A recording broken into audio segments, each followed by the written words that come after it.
So I'm going to go over 3 reasons why the best life insurance agents and final expense agents that I see typically don't need a lot of training. And the ones that struggle and continue to struggle are the ones that need like consistent training and people on top of it and reviewing their calls and all this other stuff, which is okay. We provide that here at the agency that I'm with. We do sales calls reviews with all of our agents. Every agent's assigned a trainer and a coach to help actually work on that nitty-gritty stuff. And we understand that not everybody is cut out to be a major top producer in the industry, because that's saved for a unique group of individuals, right? I mean, if everyone was a top producer, there would be no top producers. Top producer means exceptional, extraordinary production. Extraordinary means not ordinary, above average. So to be above average producer, what I've found is most of them actually don't require much training whatsoever. And why is this? Well, first off, most of them teach themselves. So they actively seek knowledge on YouTube. A lot of you guys watching this channel right now and trying to learn your own things are probably top producers, or you're going to be top producers because you're seeking out knowledge on your own. So I found that the agents who kind of wait around for a trainer or a coach to kind of tell them what to do and what they can improve on without taking that proactive step themselves typically aren't as successful as the ones who go out and do it on their own, right? So like example, I have training courses that I've created for all of my agents, and it gives instructions on exactly how to go through and teach yourself on how to do this. Some agents use that material, some agents don't. And I can tell the ones that do, because when I talk to them about how their calls are going, they can tell me right away, oh, you know what?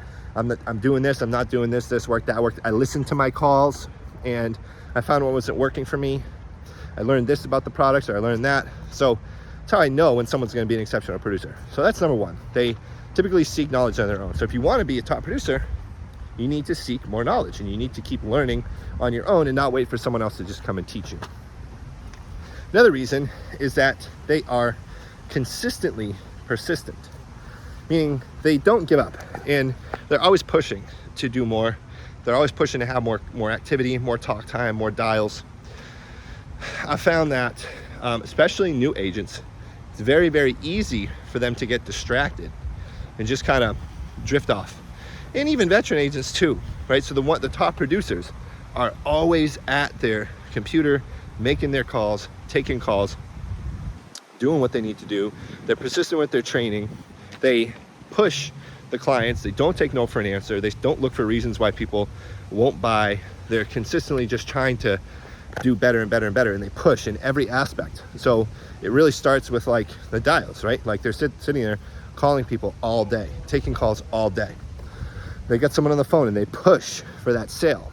They're unreasonable with their expectations themselves, and they're unreasonable about the expectations of why people would buy a life insurance policy. So to be a top producer, you have to be unreasonable in your persistence and how consistent you are with your persistence.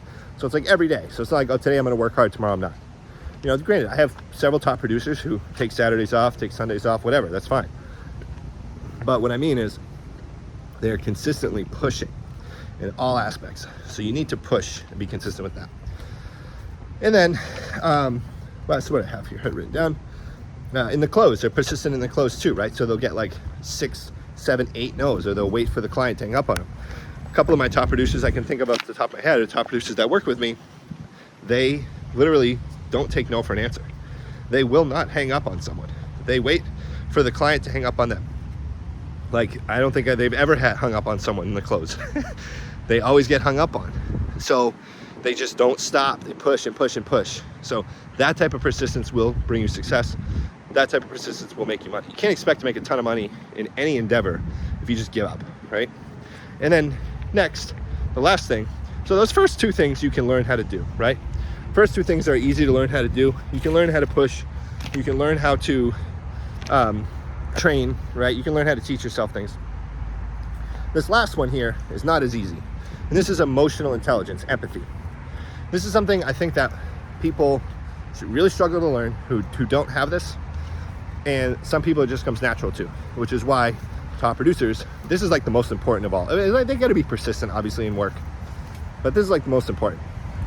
You got to be able to read people's emotions and respond to their emotions and relate to them and understand them, You got to be able to use the tone of your voice and your words to make people feel a certain way and know like exactly what you're doing. You have to be conscious of it. So I think I was good at producing because I can use the words that I say and the way that I say them to get people to feel a certain way about what I'm talking about, or at least try with my tonality and the words I say. And the reason I know this is true is because you can learn tonalities, but to some people it comes more naturally. And for those who it doesn't come naturally to, they struggle. So for some people, you get I listen to calls and they may not be able to just completely relate. They may not be social or easy to talk to. And if that's the case, I know that they're going to have a tough time in this business. Can they do well? Yes, for sure. They can do okay. Will they be a top producer? Not unless they can learn how to read people's emotions and get people to feel a certain way about what they're saying.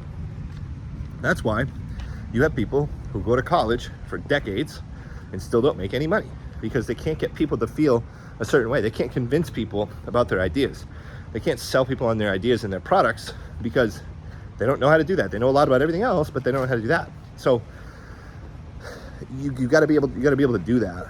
And it's hard to learn emotional intelligence if you don't already have it, and empathy, to be able to just know where someone's at and pull them out of it. So know someone's sad, how do I pull them out of that? Know someone's depressed, how do I get someone from being really sad to being really excited about something that they don't really think they care about?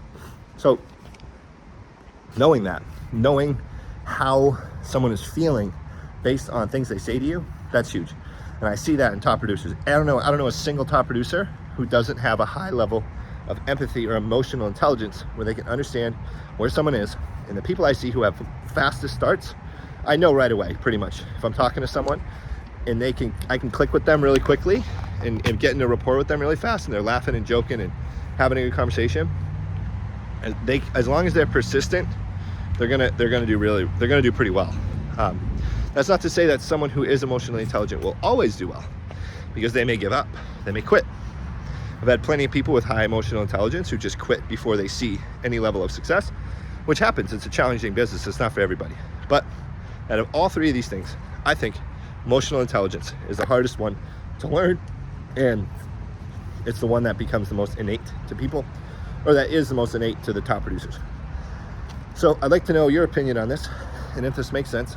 Hope this helped you. So I've been at a commission for a week, haven't really put a video up, but if you want to check the next video coming up, we're going to learn how to handle every objection in Final Expense Title. So subscribe to the channel, turn on post notifications, and show me some love, show me some support. Thank you guys.